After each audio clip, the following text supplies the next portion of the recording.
Welcome to Coach's Corner, Cav fans. And Mike and I are on our about, I don't know, we felt like about 10 years of doing the Coach's Corner.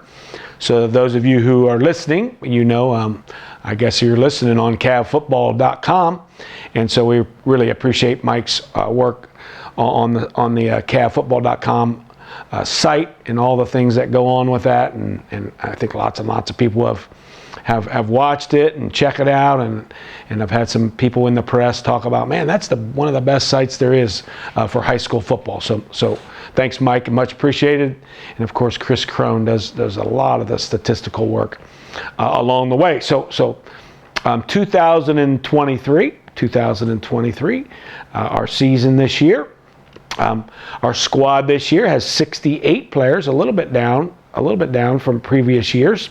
13 seniors, which anywhere typically between 12 to 18 or so. So approximately the same, but our freshman class is a little bit smaller with 19. So we have 19 freshmen, 20 sophomores, 16 juniors, and like I said, then the 13 seniors.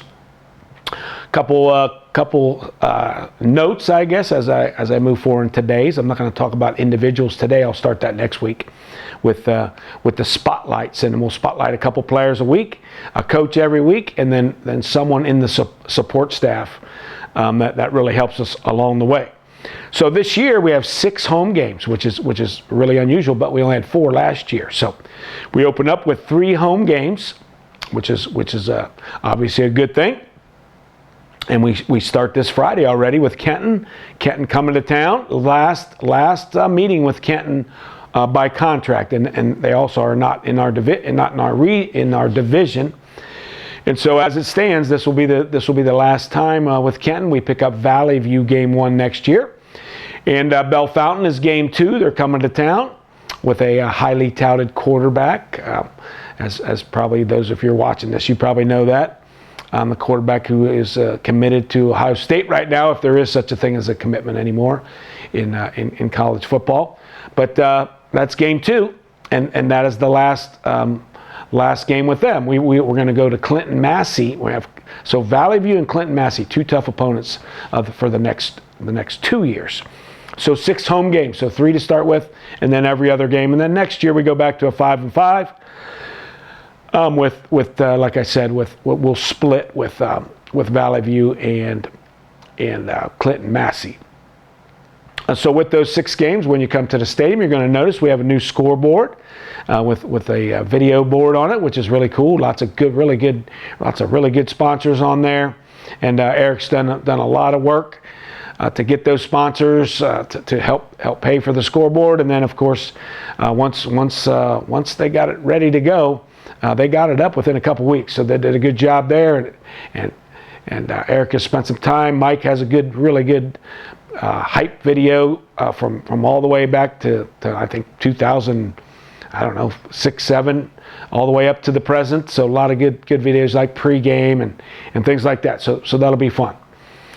Just a couple other things this summer. The John Reed golf outing has been going on for the last 12, 13 years. Maybe even 14. So that's always been a success, and that goes to the John Reed Scholarship Fund. 30 teams out at the Elks, and the Reeds really do a good job of putting that on. Another golf outing that the former football players, is about 4 or 5 former players. Corey Klinke and Ryan Geyer and Keith Wenning and Adam Rammel, and it seems like I'm forgetting somebody on there, but I'll talk about that later. But that's coming up on St. Henry week, and I think they already have 29, 30 teams playing in that, and that group has done a lot for our program.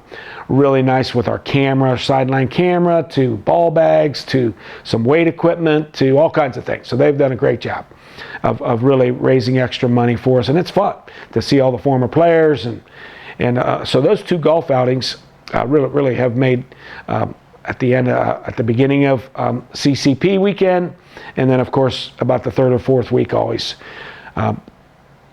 with the former players golf outing. So that's been fun. So our squad this year, a good solid 2-a-days. 2-a-days are not, those of you former players know that, man, it used to be 2, 3, 4 weeks, maybe even 5 weeks way back in the day. But in today's world, with the playoffs being expanded, it's really only about seven two-a-days.